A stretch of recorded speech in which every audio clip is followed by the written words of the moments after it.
Amen. Amen. Je suis le révérend Daniel Mimi, directeur de LMC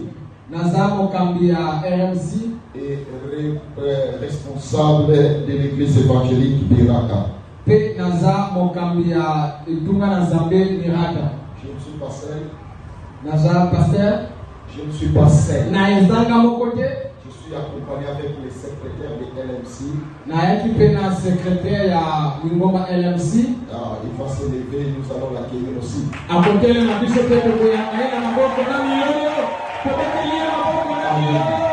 Amen. Et je suis marié par la charmante épouse Maman Abigail Mimi. Aussi de l'Éternel. Que Dieu vous bénisse. Ce qui nous importe ce matin, c'est la parole. Un grand merci à mon Seigneur Jésus-Christ. C'est lui qui a permis que je sois aujourd'hui dans cette assemblée. Par la grâce de Dieu. Je sais que tu seras béni. Je sais que tu seras béni. Je sais que quelqu'un sera béni. Parce que tu peux dire à ton voisin, tu seras béni aujourd'hui. Dis à ton voisin, tu seras béni aujourd'hui. Tu seras béni.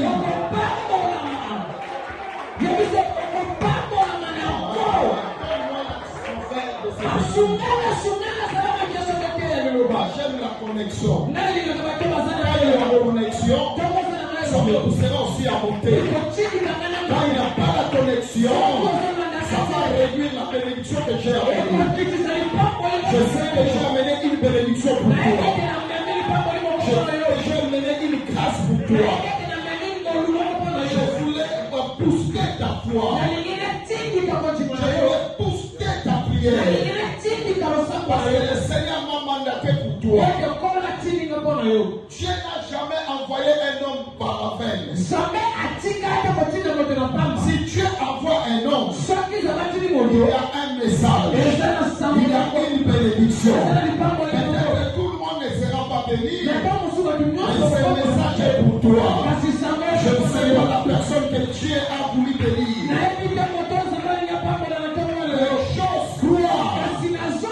Cette bénédiction t'appartient. Dis à ton voisin, ça m'appartient.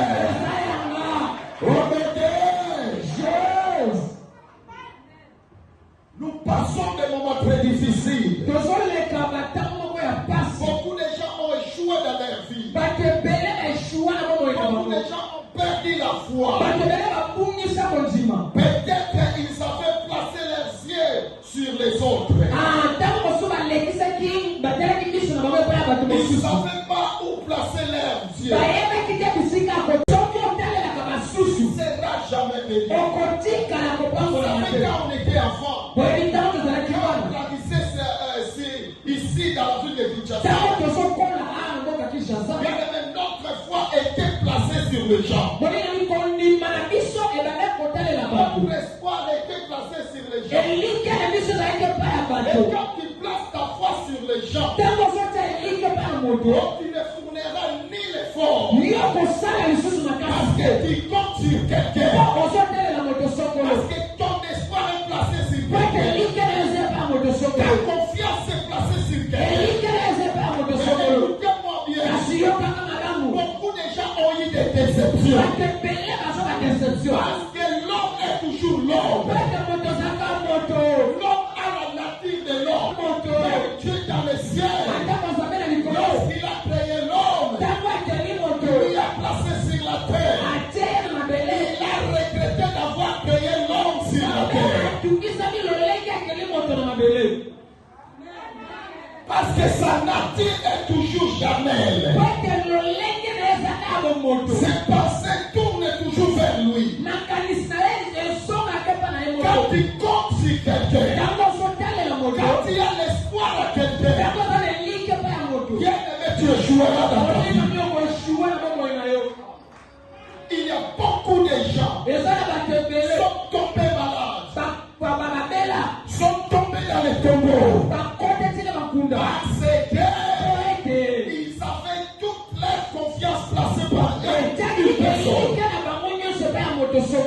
Ils avaient oublié que nous tous nous sommes des humains. Mais il y a quelqu'un, quand il te promet, il ne ment jamais. Il dit des choses et il accomplit toujours. Lisons la parole de Dieu. Psaume chapitre 121. Verset 1 à 2. Merci. Ah, j'aime ça. Ça, c'est l'attitude de mon église aussi. Quelqu'un a vu Père Philippe pour nous?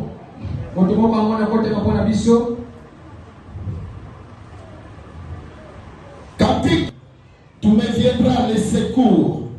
Les secours me viennent de l'Éternel qui a fait le ciel et la terre. Père, bénis cette parole. Donne-nous des révélations pour que ton peuple soit béni aujourd'hui. J'ose croire, Seigneur, ce n'est pas en vain que tu as révélé ce message. Père, laisse que toi-même tu sois l'explicateur de ce message. Que moi je sois seulement un simple baffle pour communiquer, booster la foi d'une personne. Merci Seigneur pour ce matin grandiose. Merci pour la bénédiction et merci pour la grâce.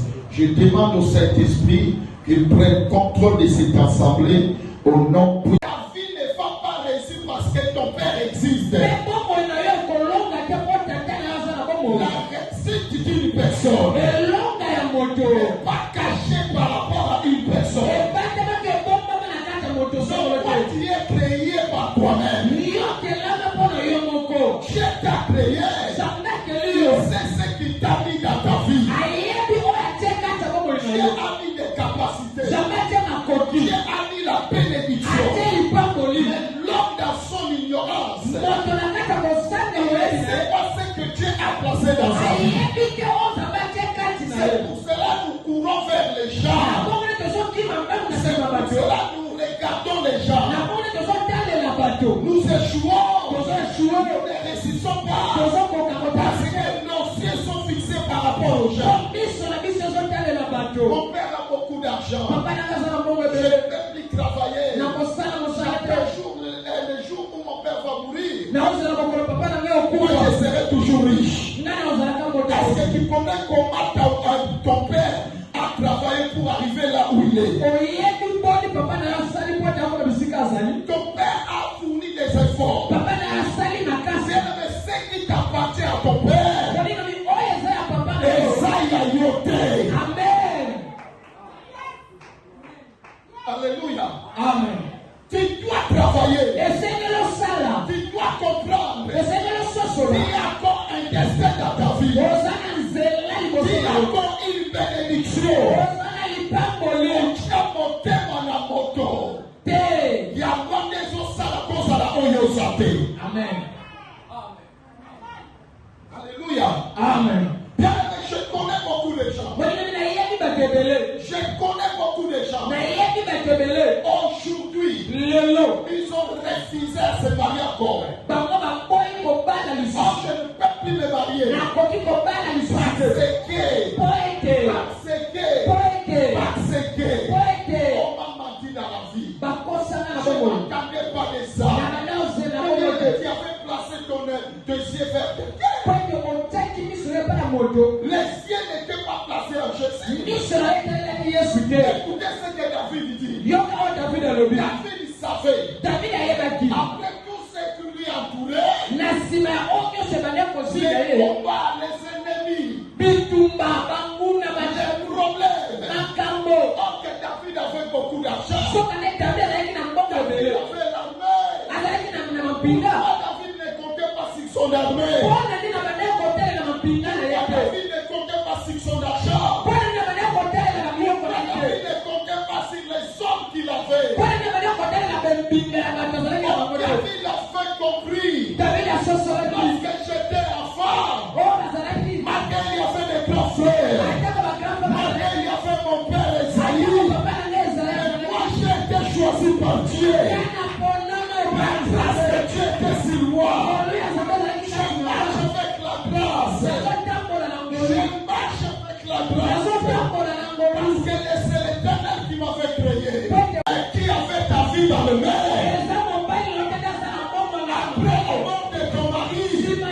tu continueras la vie. Parce que Dieu n'est pas mort.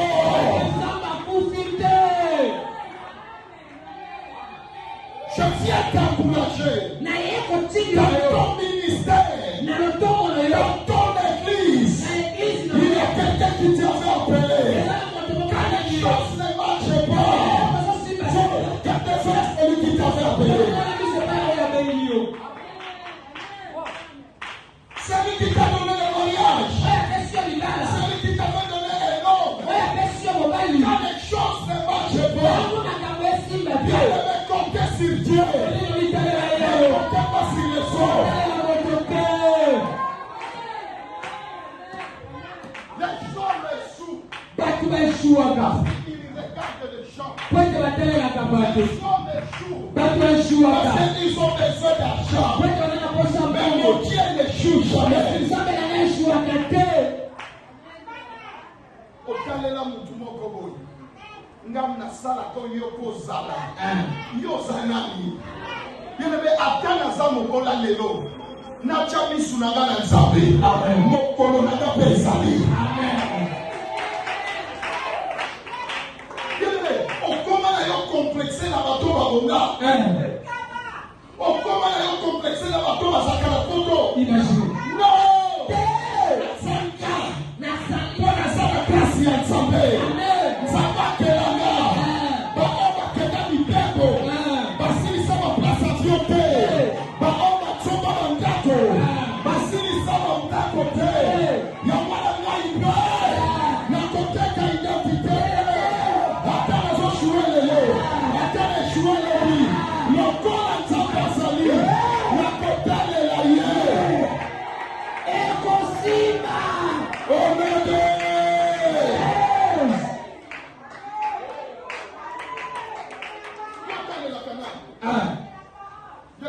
Tu sais que la Bible dit ceci.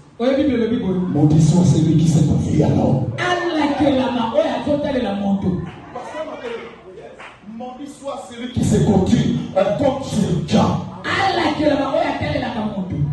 Ils sont de Simba famille. Il y a un homme qui nous saigne de nous décevoir. Ils sont de Yaya, ils sont de la Poto. Avant tout Dieu. Nous collons tout à la Gisabelle et à Fina et à Bosani famille. Yo m'a dit moi no yo au Cameroun yo. Ya m'a dit que na lo ba na ba tu. Yo tale ya Nzambe. Nzambe ya ko simba mtu ya kupapula yo. Gloire à Jésus. Ngalo tale la mtu te. Na kontaka na ba tu te. Même na église. Parce que l'homme est mis sous la bateau. Amen. Ils sont coucher dans l'église. Mon Dieu, vous allez au côté. Il y a des partenaires à solo. Nous comme ça, on va payer pour le tas de l'église sur les tambours. C'est l'Orlando. Akama Bangalo.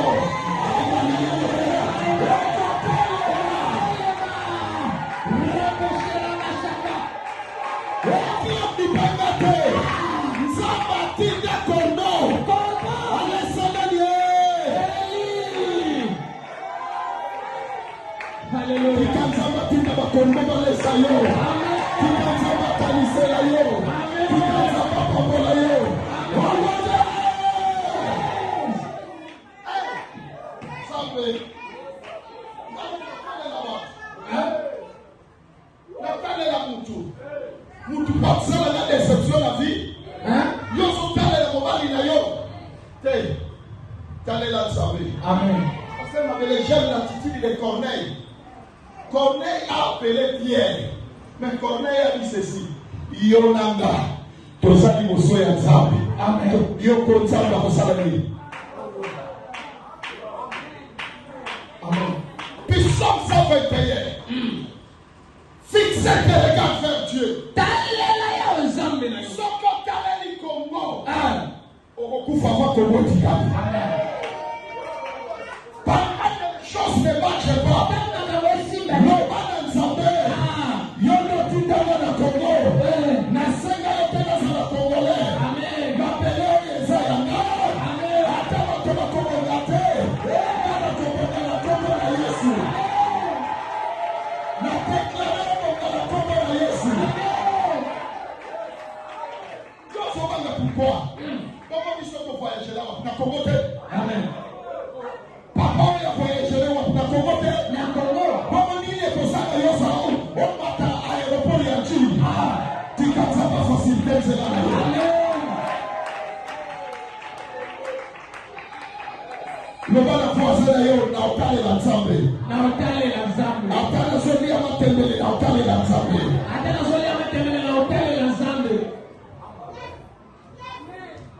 Alléluia. Amen.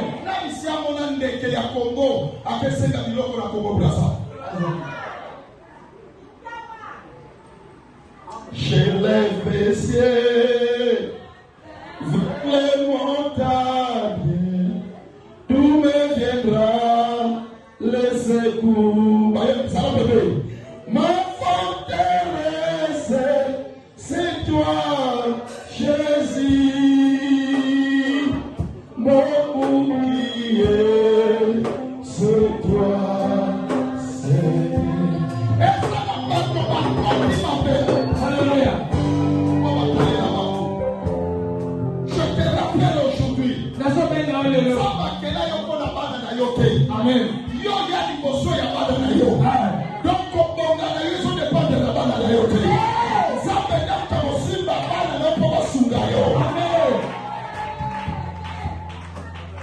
aujourd'hui, je vais te révéler un secret.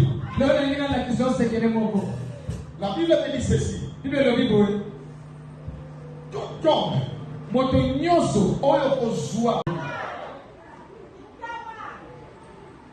chez les messieurs, les montagnes, tout me viendra le secours.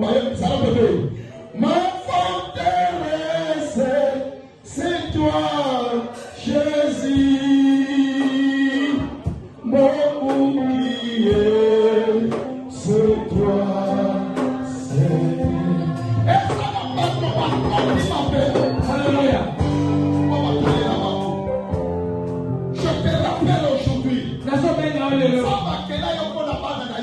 Amen.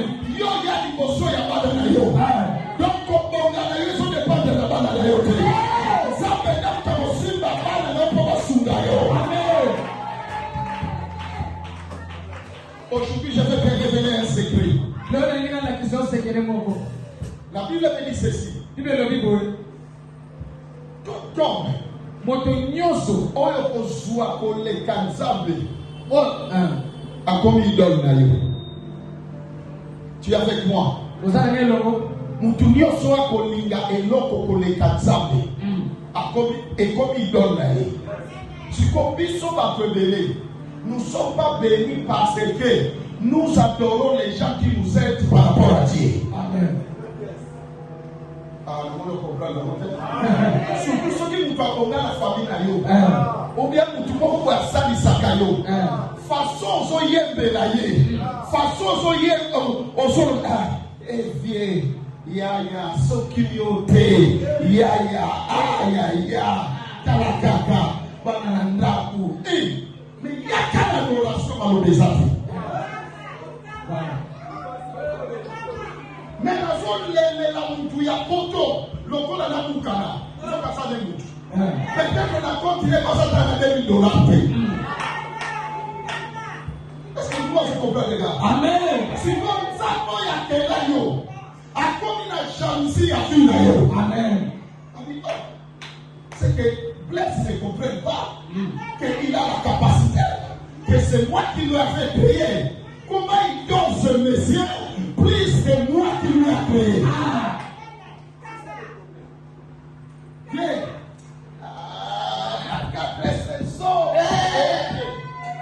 Adieu. On l'a dit aussi. On y a mis la combat de la pour la Chine. Viens, so calice petit naïo. Viens, ticalora. Mais tout ça, l'adoration.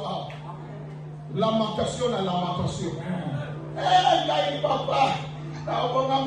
Mais, quoi qu'elle a pété, on m'a dit. Amen. Est-ce que tu ne connais pas l'histoire de Corbeau et les renards? Corbeau avait relâché à Bouaka et l'autre à cause de l'adoration. Je te connais par ton nom. Mais c'est moi qui est l'ignorant. Sortez dans l'ignorance. Déception envoyée. J'aime Dieu dans ma vie. Élie a dit ceci, il semble c'est fini là ici. Na koufi. Par prophète, il y a un même Élie comptait sur le prophète. Amen. Dieu lui a dit, oh, nous évitons dans la fabricateur là-bas. Nous évitons dans la salle de la prophète. Qui t'a dit que tout le monde sont morts? J'ai encore 7 000 dans les réserves. Nation Sakola.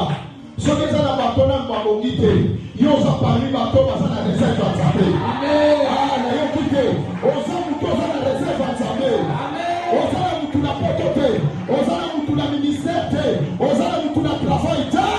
Mais bateau comme moi, comme Matanayo. Mais ça connaît un mot. La combo n'a rien sous. Qui n'a rien changé. Qui n'a rien changé. Au nom de Jésus.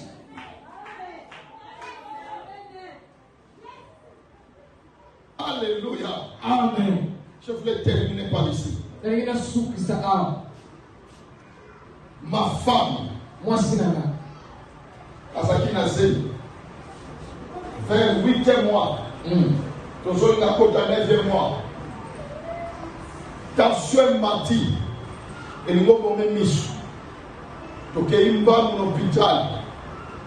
Quand nous sommes entrés à l'hôpital, il y avait seulement un médecin qui lui a consulté.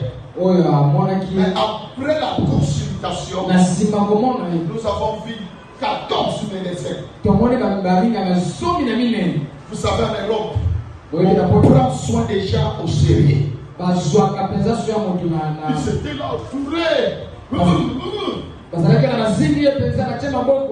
J'ai dit à ma femme, qu'est-ce qui se passe? Papa, nous sommes battus par le délai. Or que la situation était maintenant grave.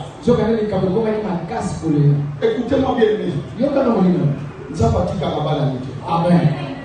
Quand nous sommes là, à Zoyokayo. Amen. Bien aimé, moi si dans la salle, nous sommes à côté de la salle de sous. Parce que nous avons dit que nous avons dit are you ready to listen what we want to say to you? Amen. Ah, je vais vous dire, je vais vous dire. Comme comment ça, moi? Est-ce que au moment où vous êtes là, Jésus? I didn't expect that in my life. Hallelujah. Amen. Are you ready to listen what we want to say to you? I am saying yes, I'm ready. Alobi, soit vous avez besoin de maman, soit vous avez besoin de moi. Parmi les programmes encore. I need both of them. Non. Si tu as fait sa critique, soit tu maman a envie, soit moi a envie. Moi c'est la liga Tommy. Moi la paix à ça mobile la liga Kaye. Ah. Bien bienvenue. Ole mwana ya na mtu, mwana zoya na makolo. I say something. Now you see Batona. Can you give me just 5 minutes? Yes. But maybe 5 minutes is a baby. 5 minutes is a baby. Ele donc faut attendre une minute, nous avons la seconde mon capoyo. Amen. Na baluki, to fala ki na chambre zangu. Na ke na fenêtre na simbi. Na lobi nsambe. Ngana senga ki yo mwana te. Yondo pesinga mwana. Amen. Mwana oya bandide 0 tia 9 mois kufa kite. Bongo na pembeni ya kobimalinga na lobi nsambe. Obombo la capacitation. Amen. Oyo biso to mona kufa. Yo benga kabobo lambo. Amen. Naligila tamara zoba naligi. Oh, it's okay. Parce que mundela ni na kopere tate. Bato bazo sala na basaba indien. Amen. Bien aimé la bandole lela. Na bizame na tombo ni misuna na ngomba. Lobiko na ngeza yo. Amen. Na yeminzengo. Akabo bebe mabe. Na kodala seyo. Na kosima kaka. Oba Yesu. Na ikianaga. Na kozweloga. Ah, yes. Oh,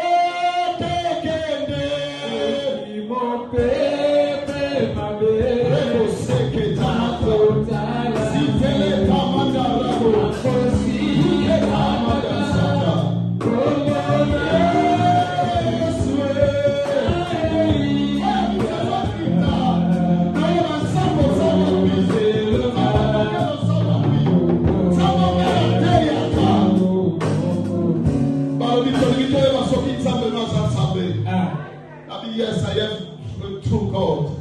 I believe to my Father. Do something you want to do. Bien aimé, na sotala, parce que pareil, bayer moi si bachier scam, parce sotala. Na on a docteur Adoniga. Bien aimé, c'est l'homme médecine. Moi na toi tourner sur kata. Amen.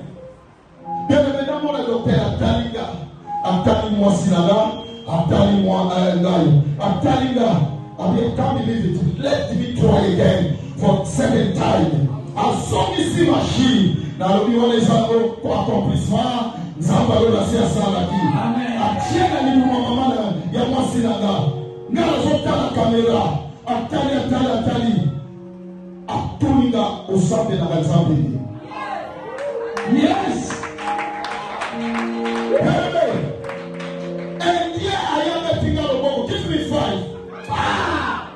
I mean, you are a really God. Yes. Here is something from the Lord. You are a really God. Let me say, you are a really God.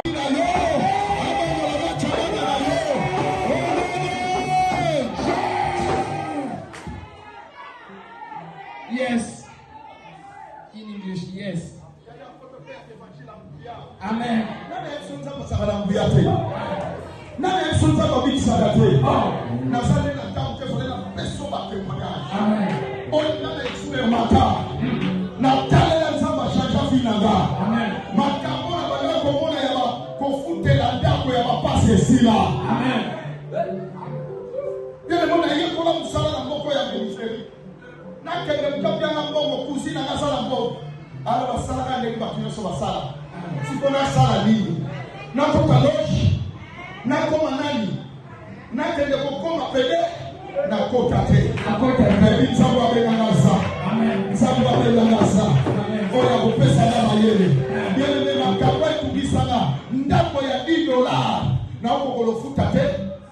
Hallelujah. Amen. So tell him to conform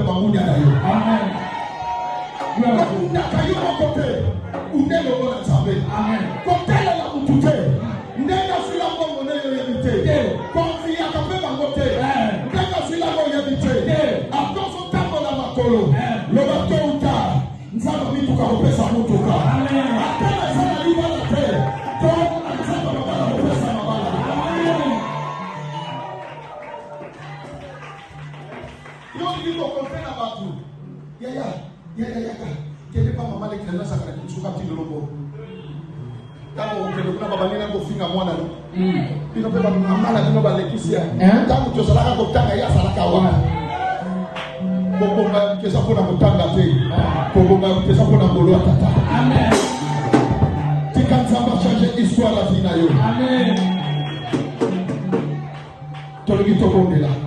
Je sens que Dieu va changer la vie d'une personne. Enlève les yeux. Non, regarde vers Dieu. Amen. Les hommes étaient comptés sur Dieu.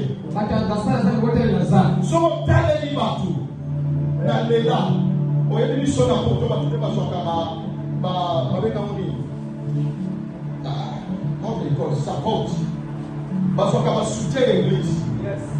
On va venir au foot à courant. On va venir au foot à pasteur. On va venir à bien aimé. Pour le moment après 6 mois, on doit venir au foot à notre église. Donc comment on a fait du mois de lycée? Papa n'est pas dans l'église. Pasteur, tu sais, là-bas, on a un poteau terre. Donc on a un cas, ça c'est comme on a un poteau. Si vous faites un papa au début, papa, pourquoi c'est une chose à Karaté? Ah, tout la soute de Gola Futara Goula. Oh papa, na chaki comme na banque, na kele boy, banque va dire qu'on va suivre. Je le mets à côté de la chambre, ma vie se va donner là. Ça n'a pas de 500 livres, ce qui fait équivalent à $800.